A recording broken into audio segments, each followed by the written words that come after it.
Ang programang ito ay rated SPG. Striktong patnubay at gabay ng magulang ang kailangan. Maaaring may masiselang tema, lengguwahe, karahasan, sexual, horror o droga na hindi angkop sa mga bata. Bakit masyado kang invested sa reputation ng Dr. Benitez na yan? May relasyon ba kayo? Sugar daddy mo ba siya or something? Narito na nga ang ating pakatutukan ngayong Miyerkules sa abot kamay na pangarap. Nang ipinakita nga dito ni Justin itong record na nakuha nga nila tungkol dito kay Irene Benitez at Carlos, at nagulat naman itong si Annalyn na may naipakita ngang marriage certificate na magpapatunay na ikinasal nga itong si Carlos dito kay Irene bago ikasal dito kay Lynette. At agad naman na pinag-usapan ng mga kaibigan dito ni Annalyn, at nagulat din ang mga ito na pwede palang maikasal itong si Doc Carlos kahit na ikasal na nga sa unang asawa. At sakto naman na narinig dito ni Zoe ang kanilang pinag-usapan na kung bakit pinagchismisan daw nila itong si Doc Benitez.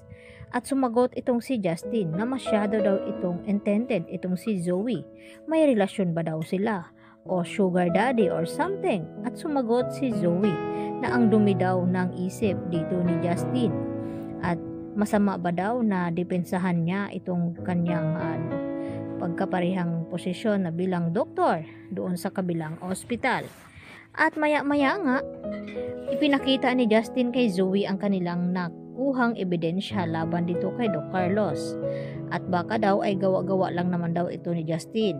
At sakto rin na dumating itong si RJ at tinanong ang mga ito na kung nag-aaway na naman ba itong si Justin at itong si Zoe.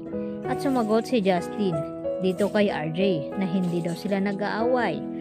At may nakuha lamang daw itong si Justin na ebidensya na magpapatunay na niloloko ni Carlos itong si Lynette dahil nagpakasal pala itong si Carlos doon sa US. At baka ito ang dahilan na kung bakit nawawala itong si Irene at pinaghinalaan nga itong si Carlos na siya nga ang pumasla ngayon dito kay Irene dahil sa ilang araw na nga itong hindi natagpuan.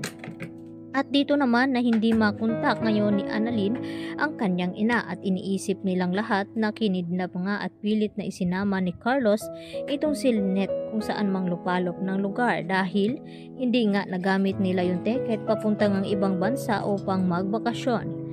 At nagdududa itong si RJ na nasa paligid lamang ito at kinakailangan nga nilang sampahan ng kaso itong si Carlos ngayon upang nang sa ganon ay makuha nga nila itong si Lynette.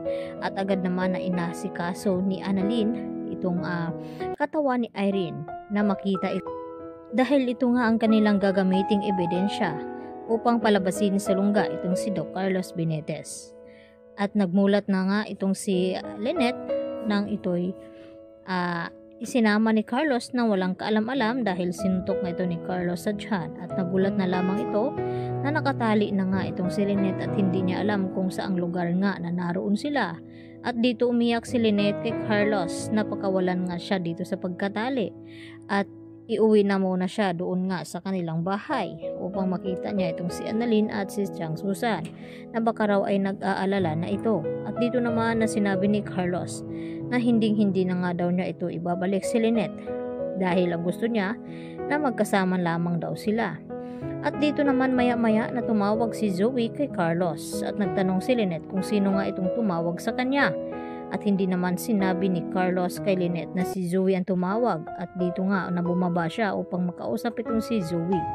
At dito kinompronta ni Zoe si Carlos na totoo ba ang kanyang mga narinig ngayon na itong si Carlos ang dahilan na kung bakit nawala itong si Irene at nagpakasal pala sila doon sa US.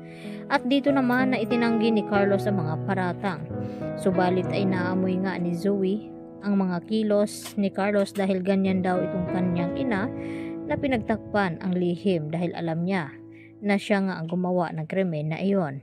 At dito na hindi makapaniwala itong si Zoe na ang kanyang pamilya ay parehong mga kriminal. At sakto na padaan itong si Justin sa kinaroroonan ni Zoe habang tumawag dito kay Carlos, at hindi inaasahan narinig mismo ni Justin ang pag-uusap ni Zoe at Carlos at tinawag niyang ama itong si Doc Carlos. Yan ang ating pakatutukan at aabangan mamaya mga kapuso, dahil sunod na nga ang mga revelasyon na malalaman dito nila Justin at ng buong pamilyang Tanyag tungkol dito sa lihim na itinago nga ni Zoe sa kanila. At mayayanig na nga ba ang mundo ni Zoe kapag nalaman ng lahat na hindi pala siya tunay na Tanyag? Yan lang po, at marami pong salamat muli sa inyong pananatiling panonood dito sa aking munting channel. Hanggang mamaya, marami pong salamat. Bye-bye!